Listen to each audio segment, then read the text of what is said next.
vamos ver aqui.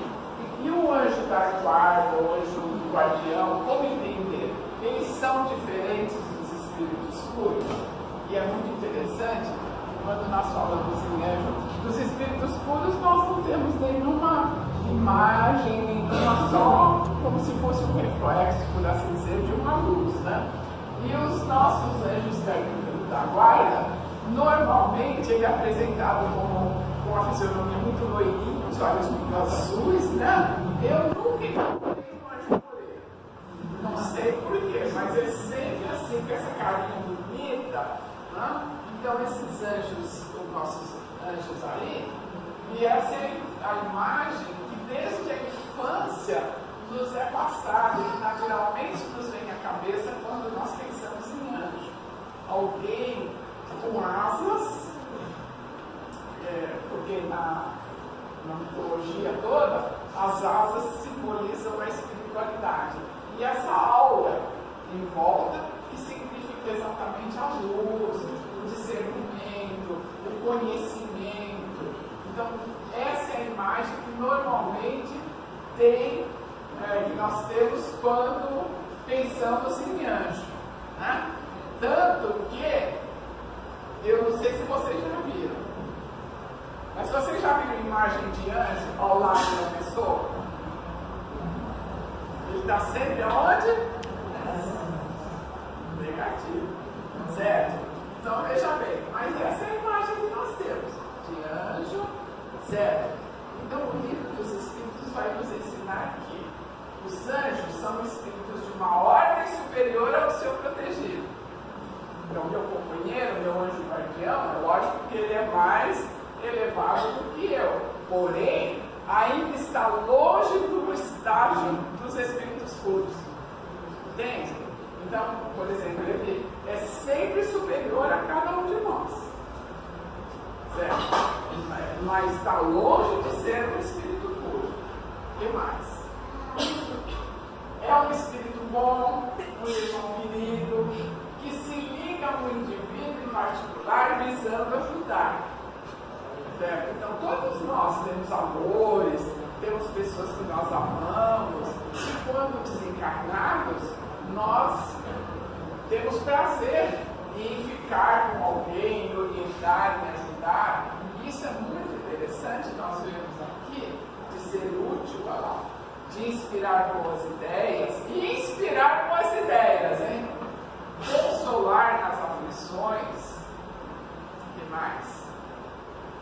Despertar a coragem frente às provas da vida. Então, essa daí seria, liga-se ao indivíduo antes do nascimento.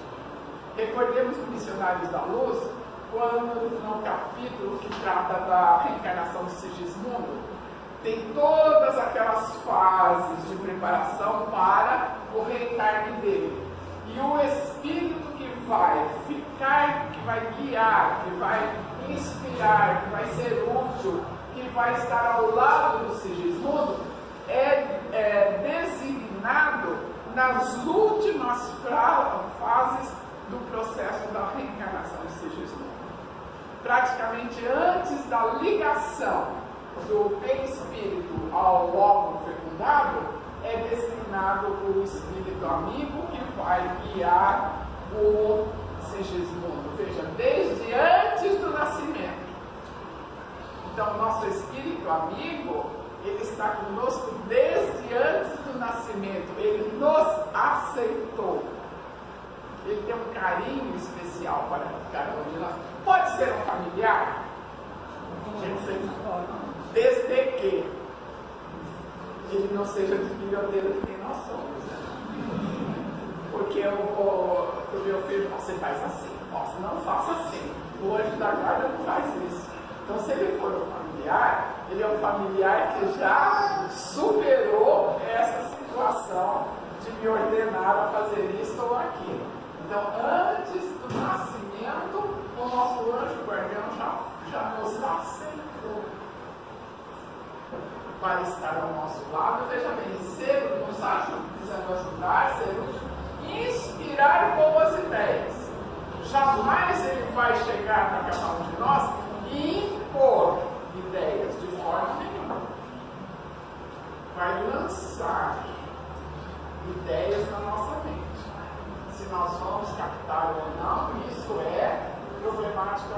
qualquer aflição, Ele estará sempre ao nosso lado para nos envolver, para nos dar coragem diante das provas da nossa vida. Então, veja bem, é um amigo que nós quase nunca o usamos dentro dessas características todas. Quando eu tenho algum problema, aí eu sou uma coitada, Deus é injusto. Quando eu estou aflita, aí como é que eu vou resolver isso daqui? Boas ideias, então, eu tenho boas ideias. O anjo não participa disso. Então a gente precisa pensar bem. Pode ser um lado grande existência? Necessariamente não. Necessariamente, o anjo guardião, ele nos recebe antes do nascimento. E vê que coisa bonita? Ele vai nos receber quando o nosso desencarne. Certo? Então, desenvolver com ele uma relação de amizade, de intimidade mesmo, seria ser muito interessante para nós. Porque senão nós vamos desencarnar e não vamos reconhecer o nosso anjo guardião. Normalmente, só em casos excepcionalíssimos que ele nos deixa, mas isso é em caso assim, é inusitado quase. Mas ao nos deixar, ele põe alguém que ele julga, que ele sabe que é até muito melhor do que ele, que tem tanto carinho quanto ele tem por cada um de nós. Mas isso é muito difícil, não é impossível, mas é muito difícil. Já. Pois não. Todos temos um anjo da guarda que nos recebeu antes do nascimento. Ninguém tem programado para matar, ninguém tem programado para. Mas e quando? O Espírito aqui tem essa atitude, como que fica o anjo da guarda? Em todas as situações, ele tenta inspirar boas ideias. Mas quando o seu protegido, entre aspas, não aceita, ele simplesmente se afasta. Por quê? Uma das características de quem já cresceu é respeitar o livre-arbítrio do outro. Certo? Então ele se afasta e se afasta, mas continua à disposição.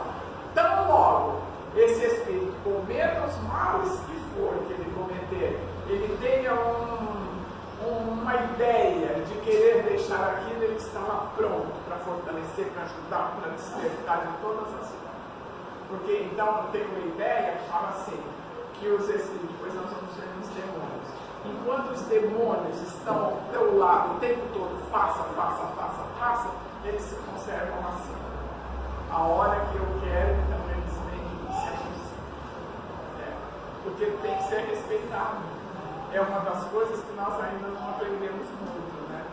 A respeitar o direito do outro nas escolhas que faz.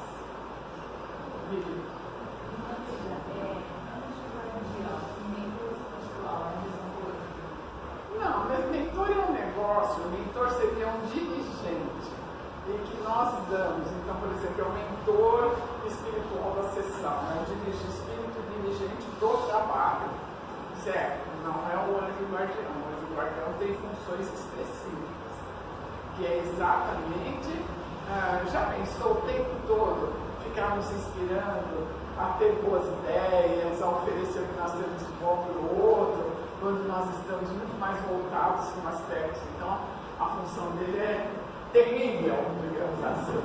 E o do mentor, não. O mentor é um dirigente de trabalho, digamos assim. Pode ser um anjo guardião, pode ser, mas é um dirigente de trabalho. O anjo da guarda, a gente pode considerar um espírito superior, claro. E ele sendo superior, ele pode, assim, proteger vários. Sim, mas, por exemplo, o teu anjo guardião, ele não fica 24 horas ao teu lado. Que todo contato é mente a mente. Mas isso não quer dizer que ele vai ficar o tempo todo lá, Arinalda. Não, ele tem outras ocupações, mas ele tem, justamente porque ele é superior, conexões que ele sabe e percebe quando é necessário interagir com você. Ele inspira o guia protetor. Claro que sim, certo? Porque o ideal seria como o nosso. Vou fazer uma comparação bem assim, horizontal. Um pai e uma mãe, ele fica ao lado do filho dentro de condições, tudo mais, o pai e a mãe vai ser passando e vai deixando. Só nas horas em que é necessário que ele está mais próximo, mais junto. O anjo guardião é a mesma coisa. A inspiração, a consolação, o ser útil, o despertar coragem, é no sentido de que nós nos fortalecemos, de que nós nos independamos deles, sempre por isso que é